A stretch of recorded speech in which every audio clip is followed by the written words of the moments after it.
Deadland Harvest is an apocalyptic zombie horror novel written by Rachel Aukes.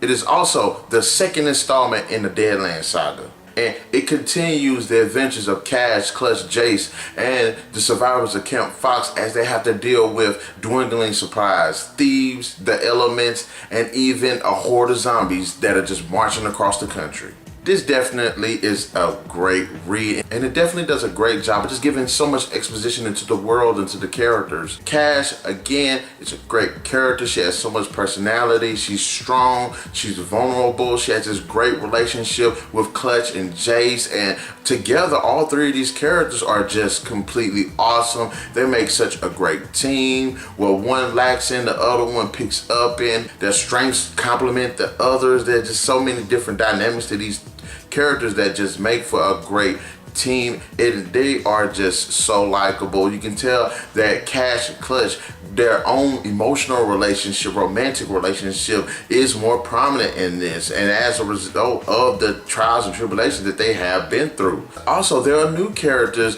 that are more fleshed out in this. We have Tyler, who ends up being the leader of the group, who is just so charismatic. He's just so likable. He's just so protective. He's just a great character. There's this rivalry between Tyler and Clutch due to some of the decisions and actions that took place in the first book. There's also Clutch being handicapped due to an accident that did happen in the first book and how he's trying to deal with that. And I think that's a great way of actually fleshing out his character, make him more emotional, make him more human. I mean, he is a very human person and he's a very strong and disciplined one, but you can kind of see that this accident that has handicapped him for the most part is kind of wearing on his character. And it's interesting seeing how all the rest of these characters have to deal with that dynamic with him, but it also shows that he is still pretty much a badass because he does contribute so much in spite of his handicap. Other great characters that are just as prominent and enjoyable to read about is Wes, Vicky,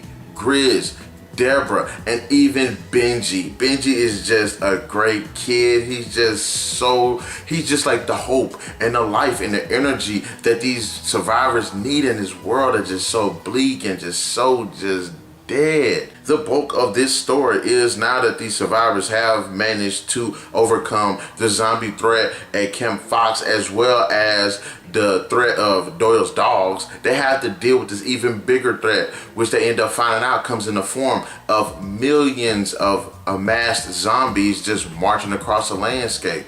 These characters and how they have to come across their decision, whether they should run from this threat, whether they should try to hide, whether they should try to defend against this threat, whether they should try to go on the offensive against this threat. This all comes in a very interesting, well-written, and compelling story that also, again, gives characters their own perspective and their own moment, so it does help to flesh these characters out. The zombie hordes is actually a pretty brilliant idea in the way that the story actually addresses it, because I think it does give the story a bit of flares. What is the zombies? That's an interesting trait. We have zombies in other movies and books that do horde, and they do this, but I don't think that they do it to this same extent. Like, this book actually gives a reason for them to do that, and I think that it's done really well. Also, what we did see in the first book was somewhat of a special zombie, and I think that they do reiterate that by resurfacing another one in this book, and it does open up so much towards the zombies and new possibilities when it comes to dealing with zombies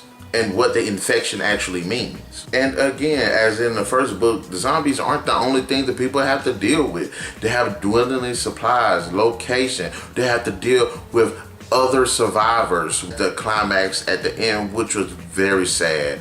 Admittedly though, a lot of good characters do die in this book. I will not spoil it, who, what, when, and where, but a lot of good, great, likable characters that you just relate yourself with, they do pass, and it's terrible, it sucks, but it's part of a great, well-written story. Aukes, again, definitely deserves a thumbs up. She did a great, terrific job with this read, and I like the fact that she does she does reiterate that the zombies aren't the only thing.